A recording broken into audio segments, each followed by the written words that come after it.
Hey, how's it going, guys? Welcome to another episode of Zen-Oh Button. Today we're going to be going over 3 budget decks. I tried my hardest to keep these all under $50. Some of them are a lot of like older cards that are still, I would say, viable. However, once the new set comes out, I definitely want to, if this gains some traction and people like this series, I definitely want to keep the budget deck series going. And I'm sure there'll be some solid cheap decks coming out of set 9. But let's say you want to start the game, you don't want to drop a ton of money. You're like, hey, you know what? Drop $50 and have a deck that at least gives you a chance. You know, I'm not saying you're going to top any crazy events, but you know what? You have a chance at topping a locals and, you know, doing some decent work. But anyway, starting off with this budget Pan deck. Pan has pretty much been a playable leader ever since she came out in set 3, I believe it was. And you know, there are some builds that are a little bit expensive, but if you go for a primarily mono red build, it's very cheap and it can be very effective. As you can see, it's about 35 bucks here off DBS decks. But anyways, going in. So first off, Afterimage technique, just a standard sparking 5 negate. Now that Tao has gone away, this negate was kind of not that great when Tao was a big leader because of Mira. Basically, he went up to infinite. This was minus, you know, this would minus 10 from the leader, add 40 to yours, but it doesn't actually negate. Now that, you know, Mira, you know, he's still seen, but he's not as prevalent as he used to be. This is still a pretty decent negate, and it just, you know, it's something, you know, in case you're tapped out, you can do some board control, you can stop other threats with other attacks, like, it's very solid. Next up, I have Beerus Ball. This is one of those cards you can only use at 4 or less life, and you can basically sack a 15k or less, send it to the drop area before it's played for your opponent, and then your leader gets 5k. The only thing to note is with the permanent, you do need a multicolor energy. This deck is mono red, so you won't be able to pay with a life, but you will be able to pay with 1 energy. This is worth having, especially once you get down to 4 life, and you know, just leave that 1 energy open before you do a big play, and you don't have to worry about Champa the Trickster or anything like that. Intensifying Power Trunks, great card. Basically a Self-Awakener. When he swings, you take a life, add 10k crit to him, so he's a 15k crit. Really, really good with this Pan kind of like aggro build. And he also ties in with this Chain Attack Trunks, who's a evolved target, but I'll get into him later. Is that all you've got? This is Yellow Baby is he's still kicking, he's still out there. When I made this build about a couple weeks ago, it was before the new Surge leaders were out, and Baby was everywhere. And this is a great card to kind of put a stop to them where, you know, if they swing with that Super Saiyan 4, you play this 1 negate, you stop the, apologize for that noise, you stop that negate, or you negate that triple strike coming at you, and then you minus 15k from another battler, plus that Pan blocker that restands a Super Saiyan 4. Really good card. We'll have to see in the upcoming meta, but, you know, two copies of it's good. Saiyan Kaba, just another Self-Awakener, and, you know, sometimes Saiyan Kaba can come in super clutch when you're going, it's end game, it's late, you know what I mean? You only have 1 energy open, you play Kaba, and you go for a quick double strike. 2 Denial of Hope, super broken. People are playing the Bardock 8 with the new Surge Q leader. This, you know, if they tap out and waste resources to play Bardock and you stop the Bardock from being played, like, every time you do that is a huge advantage. So it's a very, very important card. Familial Bonds, super good. You pay 2 energy, you play a 3-drop, 15k or less red Saiyan from your drop area, and you're also able to choose up to 2 Dragon Balls from your deck, add them to your hand. So I run the 2 4-star, so you play this dude, and you have kind of a lot of targets. You have this 1-drop, not preferred, Saiyan Kaba, not preferred, but you have this this Trunks Surge of Energy, Digging Deep, Fearless Pan, so you have a healthy amount of targets for this Familial Bonds and the 2 4-stars to grab. So it's a really, really good card. Especially with Digging Deep, which is going to always be your ideal target, or Fearless Pan, those 2. Super Combo, just when your life is at 4 or less. He's also a Saiyan, so you could bring him back with Familial Bonds. A lot of synergy with that card. This card for Trunks, he's really, really good in mono red. Once per turn, when this card's power is increased by a skill during your turn, draw 1 card. So if you play this with a Pan, the Pan leader rather, you're getting a plus 5k, so he's a 20k, and you're drawing a card off of him. Also, something to take note of is the 4-star ball. If you combo this on the Trunks, his power is being increased by a skill from the 4-star. So it can also draw you cards in the future. And he's also an evolved target on top of the chain attack Trunks. So a lot of really good synergy with him. Now digging deep, this is going to be one of your like biggest pieces that's super important in Pan, because Pan is not a self-awakening leader. So it sometimes can be kind of a pain if you're going against a stall deck, but you can punish those stall decks by allowing you to play Digging Deep, plussing 2 cards off of him. If you play him with Familial Bonds, you're grabbing 2 4-stars. Hopefully they're not in life or in your hand, but hopefully you're playing him for 2 energy. He's getting plus 5k from the Pan leader. So, and then when he swings, you take 1 or 2 life, however much you want to take, and then he gets plus 5k and he becomes a dual attack. So potentially on turn 2, you have a 25k dual attack that, you know, you pretty much plussed your hand a bunch, and you grab 2 4-stars and potentially 2 life. So super huge, really good against Hachiyak. Like dual attack 25k on turn 2 against Hachiyak is really hard for him to deal with. Fearless Pan, another staple red card ever since set 3. You play her, she gives every other red leader card and battle card plus 5k power and double strike. And she's a barrier blocker. I know I said that, but that's just such a huge asset to realize. Like, she can save your ass as a blocker, and she just creates some insane aggro. If you have this Digging Deep out and you're able to play a Fearless Pan, and you can make him a 20k dual attack double strike, that's also incredibly devastating. Really, really solid cards.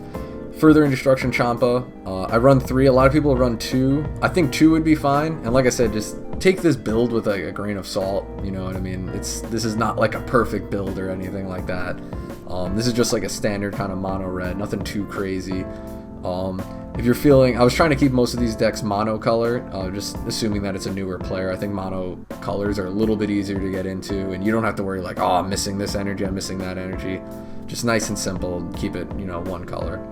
But 3, especially with Pan, with the Fearless Pans coming out, you're just doling out double strikes, doling out aggro. You want to have multiple opportunities to drop this double strike out of nowhere. So I think 3 is good in aggro builds. You could go down to 2 if you want to add it somewhere else. Chain Attack Trunks. He can evolve on any Trunks GT for 2 energy, so this 1-drop or this 2-drop Trunks. Or you could even evolve it on a Chain Attack, which is kind of cool. And it's pretty sick. When you play this card, choose 1 battle card from your hand with a power of 15k or less and play it. So you can play Fearless Pan, Digging Deep, this Trunks. So many freaking cards. The big one to play with is Zen-Oh. This Chain Attack hasn't really been seen too much in the recent meta. It's a very counterplay heavy meta. And if you tap 4 energy for Chain Attack and someone does Preemptive Strike or Denial of Hope and it doesn't get played, you don't get his auto off. So it's been very difficult to play him in the current meta, and that's just going to require some skill as a player. You know what, you're not going to play Chain Attack if your opponent's red, they have a huge hand and they have 2 energy open, because you know they're probably going to Denial of Hope it, you know what I mean? So you have to use a little bit of, like, you know, I'll say wise thinking when you're playing this card, just to make sure it doesn't get killed. But if you can get this off for 2 energy, it's very, very solid. Familial Bonds is always good playing it from the drop, but this is good if you have a target in your hand. Plus, it's huge with Zen-Oh. A lot of these decks now, just hand sizes have gotten out of control, and Zen-Oh is a really good way to kind of reset the board, reset hands. Pan, they released a ruling, I don't know, multiple sets ago, where if you play Chain Attack, and since he plays another battle card, you get to choose who gets the 5k boost in the draw. So you play Chain Attack, you give Zen-Oh the 5k boost. After you do Zen-Oh, which Zen-Oh basically takes all cards on the field, all cards in hand, negates their skills, and then sends them back to the deck, and you shuffle and you draw 5 cards. So it's a reset. Sometimes it can kind of screw you over, but more often than not, especially with Pan, it's going to hook you up, because you're going to be drawing a 6th card with Zen-Oh, and now you have a 20k swing with Zen-Oh, and you have another swing with Pan, bringing you up to 7 cards, and you're doing 2 additional pressure on your opponent when they don't have any cards, when they don't have a board and they only have 5 cards in hand. So super, super good play. Like I said, it's very risky. You have to be careful with it. 2 for Seeing Hit. This is a really solid card. Once again, very susceptible to counter plays. You do have to be, you know, play safe, especially because there's no way to really cheat this dude out. But if your opponent's tapped out, and they don't have any way to really get rid of this dude is very awesome. You play him, you look at your opponent's hand, you grab 2 cards with 35k power or less, send them to the warp, and then they don't get it until the end of your opponent's next turn. So they can't use it on defense and they can't use it on offense. Like, this card is huge for just stalling your opponent out and kind of stopping their plays. And he's a double strike too. So super good card. Once again, have to be careful with him, and he's definitely someone that if you aren't feeling him, he's definitely one of the spots you can take out. Zen-Oh I've discussed already, the 4-star, and then this Overwhelm. When you play this card with Overwhelm, draw 2 cards, choose 1 card in your hand, place it in your drop area, and it's only Overwhelm 4, so it's very easy to get out. Plus with the Pan Leader, he essentially turns into a draw 3 ditch 1, which is absolutely insane for filtering through your deck and just plussing your hand up. So this is just pretty much like a, you know, I know there is a little bit of blue and there's some black cards, but this is primarily just a mono red, you know, trying to keep it cheap, pretty straightforward. And you'd be surprised how like crazy this deck can honestly get, especially if it's a deck, if you're going against a deck that doesn't have a crazy amount of removal and they're a little bit slower. Them having to deal with this amount of pressure gets pretty insane, especially when you start multiplying those Fearless Pans, you know. Like, if every turn you're playing Fearless Pan, your opponent needs to deal with like 3 or 4 double strikes, like, unless they're running Nimbus, like, it's super hard to deal with and definitely an issue. But solid deck. Definitely, this is a good deck, I'd say, for beginners. It's a little bit tough that you only draw when you play cards, so it's not always, you know, you do need to have a lot of skill to play Pan, but she's a very relevant leader. Moving on to the next deck, $40. This is Gogeta. This is from the Magnificent Collection as well. Like, the deck they give you is honestly pretty decent. I switched it up just a little bit. So just running 3 and 3 of the Goku and Vegeta BR. And they look at the top 3 and they grab either a Veku or a Goku or Vegeta, depending on which card it is. This is a pretty solid one. You negate the attack, you pay 2 energy to negate the attack, and then this has an additional cost. Choose 1 card in your hand, place it in your drop area. At the end of your or your opponent's turn, return this card to its owner's hand. So essentially, it's a 2 energy negate. You're going to play him, and then at the end of the turn, so you have him as Union Fusion fodder, you just grab him back. The Vegeta, you take this card from your hand, put it in the drop area, choose up to 1 Veku BR or Gogeta BR card in your drop area, and add it to your hand. So this just allows you, if you need a Veku or you need a Gogeta, like you're missing a card, this just allows you to basically just do a little exchange. This guy's pretty sweet. Activate main. It's 3 colorless, 1 red, 1 blue. If your leader card is blue Gogeta BR, which it is, and you have at least 1 red Son Goku BR and 1 red Vegeta in your drop, which you will, choose all Goku and Vegeta BR from your drop area, shuffle them into your deck, and then you play this card from your hand. So you can cheat them out for 5 energy, which you can get 5 energy pretty easily with the Veku. This dude's a 25k with barrier, which means he's pretty hard to take out, at least in the current meta. Set 9 will probably be a little bit different. But another sick ability, at the end of your turn, place up to 2 cards from the top of your deck in your energy, then negate the skill for the duration of the game. So he's going to you pay 5 energy, he's going to plus you up another 2 energy, which is sick.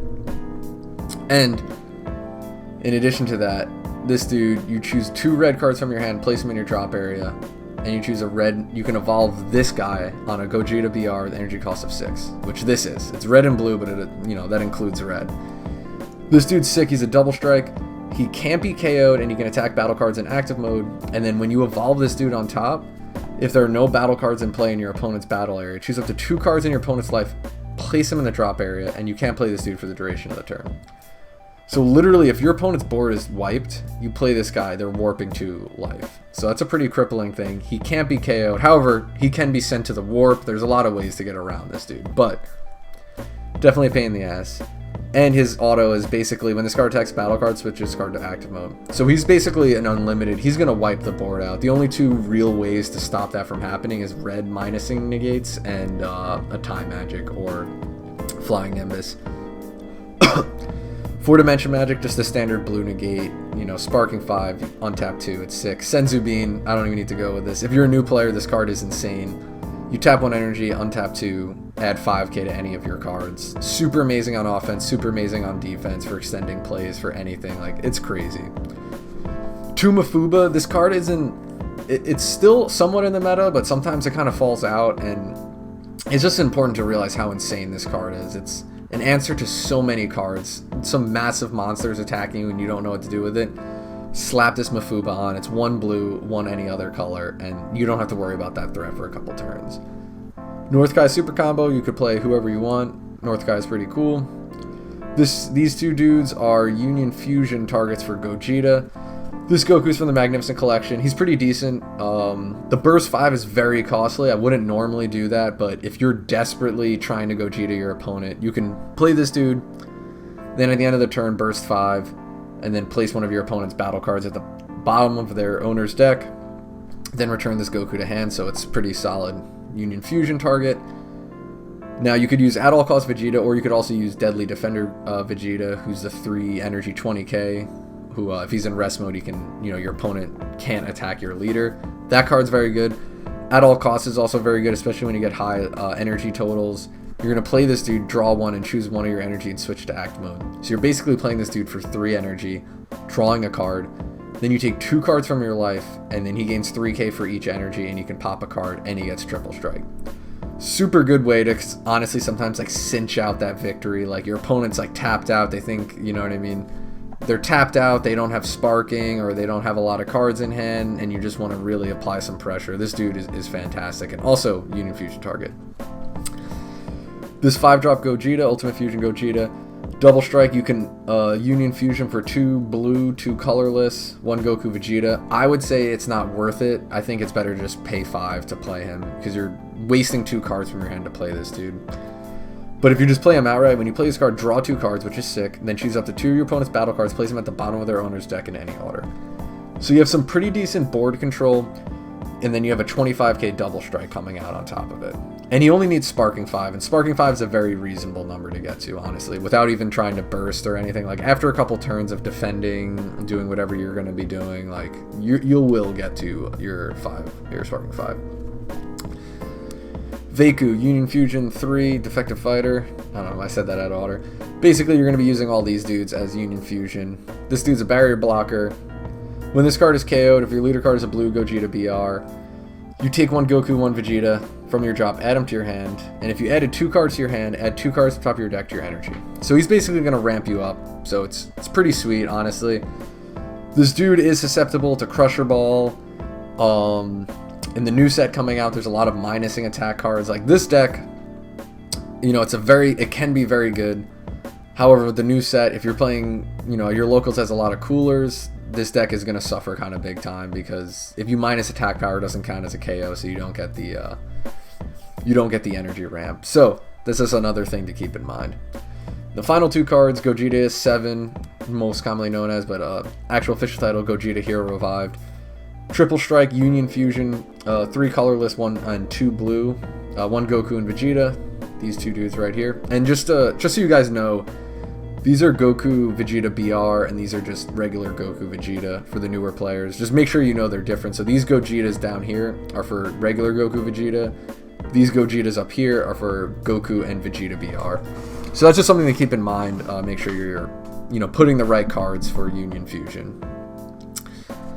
Anyways, he's pretty broken. Barrier, Deflect, which not too many cards have those abilities, nor should they, because it's ridiculous. Like, I'm trying to think, like, there's almost no cards that can actually affect this.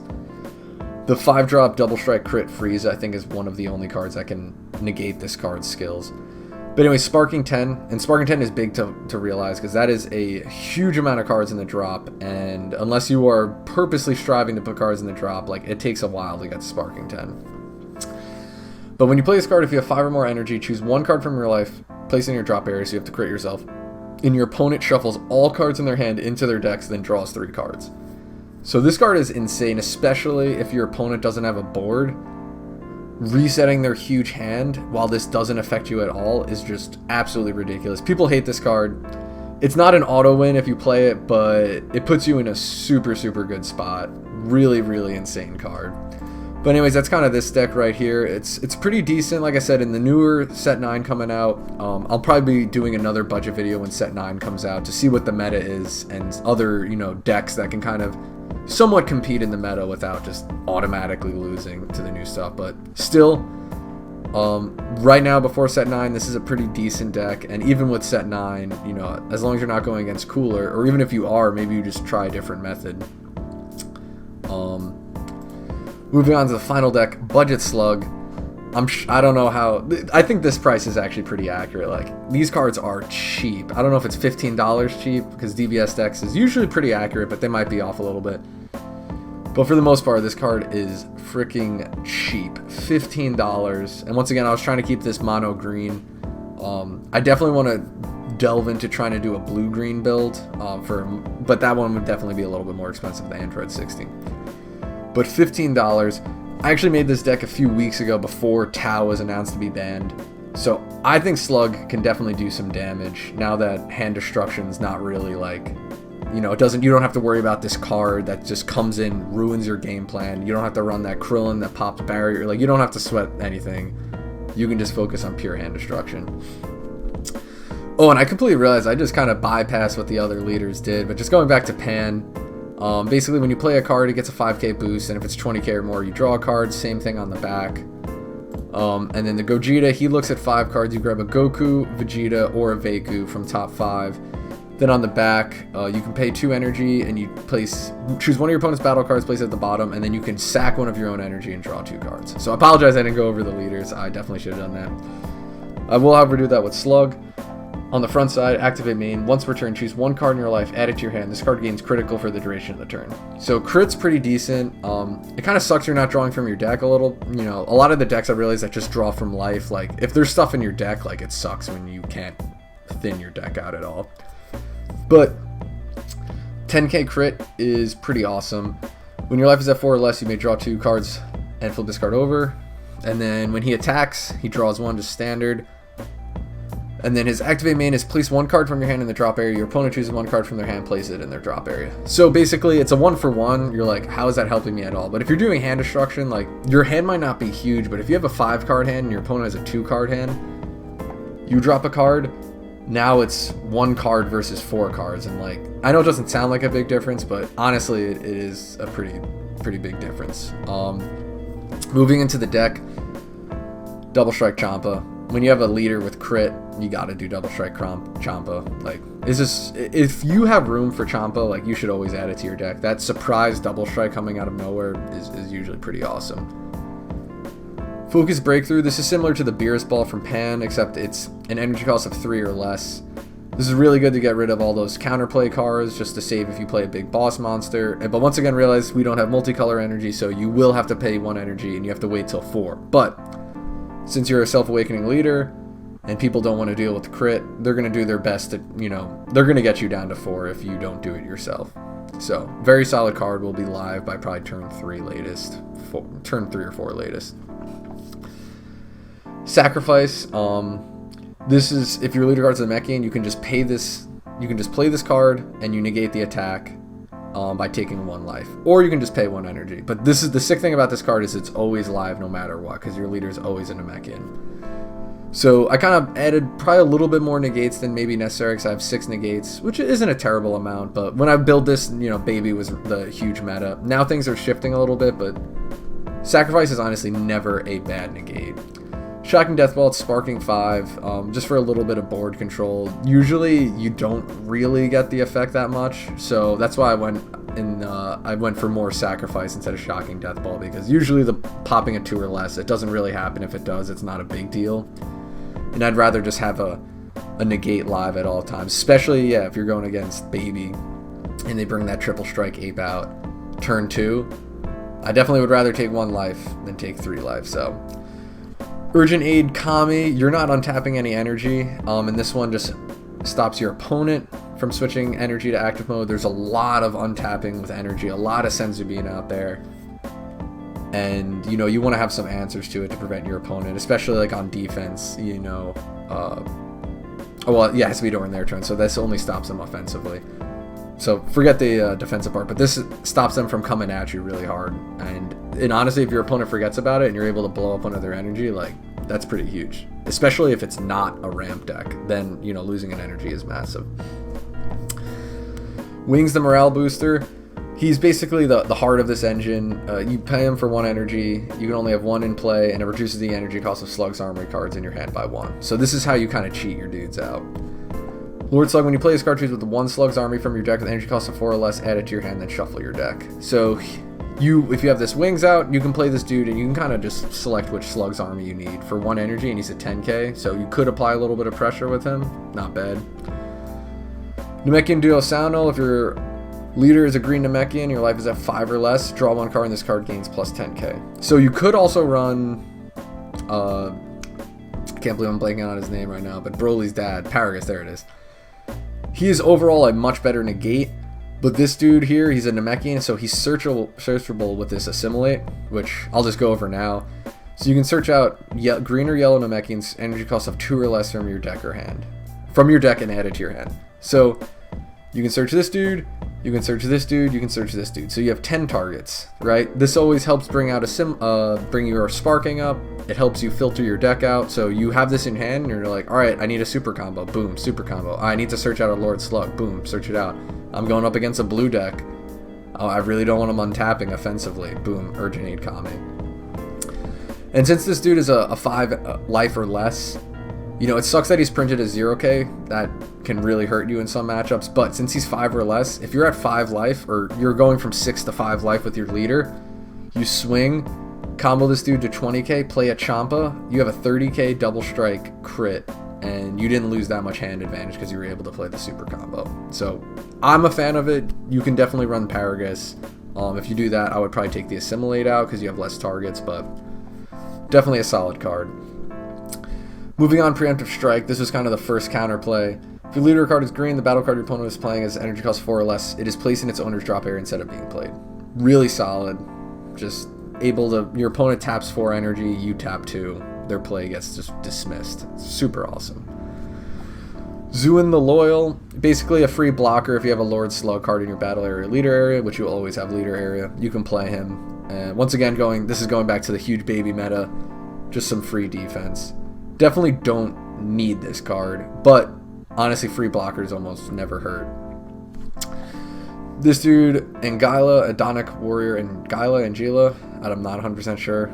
It's with the wings, it's only a 2-drop 15k crit, and then if you have 2 Slug's army out, which this dude should be Slug's army. Yep. So once again, you can play this dude for free. When this card attacks, if your leader card is Slug's army, your opponent chooses 1 card from their hand, place it in the drop area. So you're swinging 15k crit, and your opponent's dropping a card. Wild. Like, really, really freaking good. Just synergy with this card if you have a Slug's army. This dude, when you play this card, your opponent chooses 1 card from their hand, places it in the drop area. Awesome. Especially that Tao's gone now. Like, it doesn't matter that you're not warping anymore. Activate main. It's 1 green. Choose up the 1 Slug's army card from your hand with the original energy cost of 3 or less, other than this card itself, and play it. So essentially, you can kind of pay 1 energy to get out Anguilla, which is pretty insane. Like, that's going to be your primary target. You could do Lord Slug, like there's other things, but Anguilla who's who you want to play. Lord Slug, young again. When you play this card, if your leader card is Slug's army, choose with the 1 Slug's army and drop your energy cost of 3 or less and play it, and then choose with the 1 of your energy, switch it to active mode. So I was saying before, you don't untap energy. This dude does, however, this only affects your opponent's switching energy to active mode. So don't play the Cunning card. I mean, you could play the Cunning card and just not untap for this dude. But essentially with the wings, this dude's 3 energy. Bond 2, as long as you have 1 other Slug's army, that's how Bond works, which is a lot of people hate the skill. I don't think it's the best, but whatever. It exists for Slug. But as long as you have 1 out, you play this Lord Slug young again. Now you have 2. You're going to play this dude. You can choose, I think probably this dude's one of the better ones to play, but Anguilla never hurts. These 2 dudes are pretty sick. You're going to play him, and then you're going to untap an energy. So effectively, you're playing this dude for 2 energy, which is wild. And as for the evolve target, Titanic Ambition Lord Slug, EX evolve for 2 green energy, place 1 card from your hand in the drop area, and evolve on a 4 cost. Lord Slug over here. He has double strike, bond 3, important to remember, so you need at least 2 cards on the field already, and they have to be Slug's army, which pretty much your whole deck is Slug's army. So anyways, when you play this card, choose up to 3 cards from your opponent's hand and place them in their drop area. So what's really cool is, since you choose, your opponent basically just puts their hand face down on the table, and you pick 3 random cards. So you add some kind of like randomness to it, essentially. So it's pretty sweet. You have the ability to kind of like get rid of maybe something your opponent's going to be playing the next turn. And 3 cards is pretty huge. Even if your opponent has a 6 card hand, going from 6 to 3 is pretty huge. And he's a double striker. So if you're going for game, your opponent only has 2 life, you just sack 3 cards from their hand. Maybe you choose 3 negates. Like, I don't know, maybe you get lucky. Pretty sweet card. Definitely a pretty sweet card. And he's a 25k 6 drop, so not super susceptible to counterplays. But he doesn't have deflect, so just something to keep in mind. Similarly, I kind of discussed him before. He searches out green or yellow Namekian, so we have 4, 8, 10 targets. So pretty good, just helping you filter through the deck, especially since you don't draw a crazy amount. Just getting rid of those cards is pretty helpful. And finally, the Beast, Fu the Dark Banisher, triple attack, Overwhelm 8, 4 energy. So these assimilates are going to help you get up to that Overwhelm 8. And your opponent can't activate skills unless they choose 1 card in their hand and send it to their warp. So essentially, like, you're just doing some wild hand destruction. You bring this dude out, your opponent's screwed. Like, granted, they can play Frost Deadly Poison. There are answers to this, but for 4 energy, like, you just, I would say probably try to play this on turn 5. Just freaking hammer away at them. Just make their hand super small. Then you play this dude. If they don't have an answer to it, they're not going to be able to survive. But anyways, this was basically the 3 decks. We had Pan, Gogeta, Slug. If you enjoyed this, please let me know. I'll definitely want to make some more current leaders, especially like, you know, from the most recent set and set 9 that's coming out. It's going to add some support to older leaders this set. There's a lot of stuff, and I'm sure there's going to be some pretty decent budget builds. So if you like this, please let me know. Please like, comment, subscribe, and don't forget to press that Zen-Oh button.